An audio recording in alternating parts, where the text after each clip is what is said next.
Hello friend, हमारे channel में आप सभी का स्वागत है। ब्रह्मा विष्णु महेश की परीक्षा, बाबा गोरखनाथ की कथा। भारत की आध्यात्मिक परंपरा में अनेक महान संत हुए हैं, लेकिन योगियों में सर्वोच्च स्थान प्राप्त है बाबा गोरखनाथ का। वे नाथ संप्रदाय के महान योगी थे, जिन्होंने न केवल अद्भुत चमत्कार दिखाए बल्कि भगवान तक पहुंचने का सीधा मार्ग भी बताया, योग और साधना के माध्यम से। आज हम एक ऐसी प्रसिद्ध लोक कथा पर चर्चा कर रहे हैं जो बाबा गोरखनाथ और ब्रह्मा विष्णु महेश से संबंधित है। यह कथा न केवल रोचक है बल्कि इसमें गहरा आध्यात्मिक संदेश भी छिपा है। एक बार की बात है, ब्रह्मा विष्णु और महेश तीनों देवताओं के मन में यह प्रश्न हुआ कि वर्तमान काल में सबसे बड़ा तपस्वी कौन है। त्रिलोक में किसका तप सबसे प्रभावशाली है, किसकी शक्ति सबसे महान है। तीनों देवताओं ने विचार किया कि उन्हें स्वयं इस रहस्य को जानने के लिए पृथ्वी पर जाना होगा। वे एक साधारण ब्राह्मण का वेश धारण कर पृथ्वी पर आए। उन्होंने अनेक स्थानों की यात्रा की, विभिन्न साधुओं और योगियों से भेंट की, परंतु उन्होंने वह तेज और शक्ति नहीं मिली जिसकी वे तलाश कर रहे थे।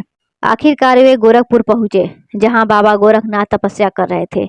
बाबा गोरखनाथ एक विशाल पीपल के वृक्ष के नीचे ध्यानमग्न थे। उनके शरीर में दिव्य तेज प्रकट हो रहा था, उनकी सांसें नियंत्रित थी और उनका मन पूर्ण शांत। त्रिदेवों ने उनके समीप जाकर उन्हें जगाने का प्रयास किया।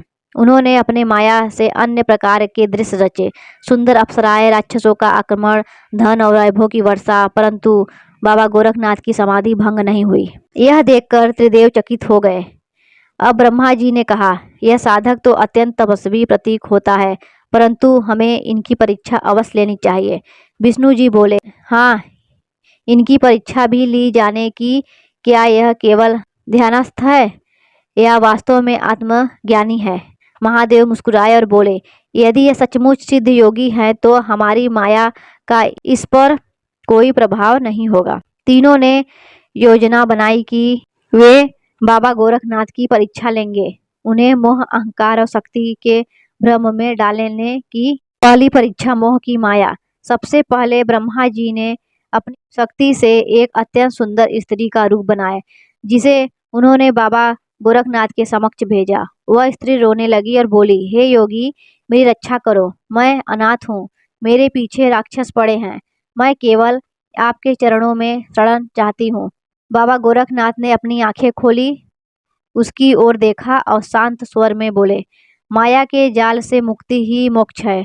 तू केवल एक भ्रम है, तू जाए, मुझे न मोह सकता है, न डरा सकता है। वह स्त्री तुरंत अदृश्य हो गई। ब्रह्मा जी मुस्कुराए लेकिन आश्चर्यचकित भी हुए। दूसरी परीक्षा, अहंकार की माया। अब विष्णु जी ने अपना रूप बदलकर एक बड़ा राजा बना लिया। वे सैकड़ों सेवकों के साथ बाबा के पास पहुंचे और बोले, हे महायोगी, आपका नाम सुनकर मैं आया हूँ, मेरे राज्य में आ जाइए, मैं आपको अपना राजगुरु बनाऊंगा, आपको हर प्रकार का सुख, सम्मान और वैभव दूंगा। बाबा गोरखनाथ जी हंसे और बोले, राजा, तू जो स्वयं माया का दास है, मैं उस आनंद में लीन हूँ जो न क्षणिक है न समाप्त होने वाला है। तेरे वैभव का मुझ पर कोई प्रभाव नहीं है। विष्णु जी यह सुनकर प्रसन्न हुए। उन्होंने अपना असली रूप प्रकट किया, पर परीक्षा अभी बाकी थी। तीसरी परीक्षा, शक्ति का भ्रम। अब शिव जी ने अपनी लीला रचाई। उन्होंने एक भीषण तूफान उत्पन्न किया, आकाश से बिजली गिरने लगी, पृथ्वी कांपने लगी, सभी जीवों भागने लगे, चारों ओर भय और विनाश का वातावरण बन गया। शिव जी ने प्रलय का रूप धारण कर लिया और बाबा गोरखनाथ से बोले, हे योगी, तेरा ध्यान व्यर्थ है, देख, मैं सृष्टि को समाप्त कर रहा हूँ, मेरी शक्ति के सामने कौन टिक सकता है। बाबा गोरखनाथ जी मुस्कुराए और बोले, प्रभु, शक्ति भी तब तक शक्ति है जब तक आत्मा उससे बधी है। जिसने स्व को जान लिया है वह भय से परे हैं। आप तो स्वयं मेरे भीतर ही स्थित है। यह कहकर उन्होंने अपनी दृष्टि ऊपर उठाई और प्रलय शांत हो गया। शिव जी अपना रूप प्रकट कर बोले, वास्तव में तुम योग के साक्षात्कार स्वरूप हो। ब्रह्मा विष्णु महेश तीनों ने बाबा गोरखनाथ को प्रणाम किया। उन्होंने स्वीकार किया कि योग बल, आत्मज्ञान और साधना से प्राप्त शक्ति माया से ऊपर है।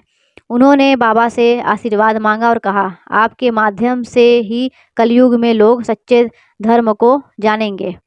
बाबा गोरखनाथ जी ने आशीर्वाद दिया, जो भी सच्चे हृदय से साधना करेगा वह इस ब्रह्मा विष्णु और महेश की लीला को जान पाएगा। जय बाबा गोरखनाथ जी।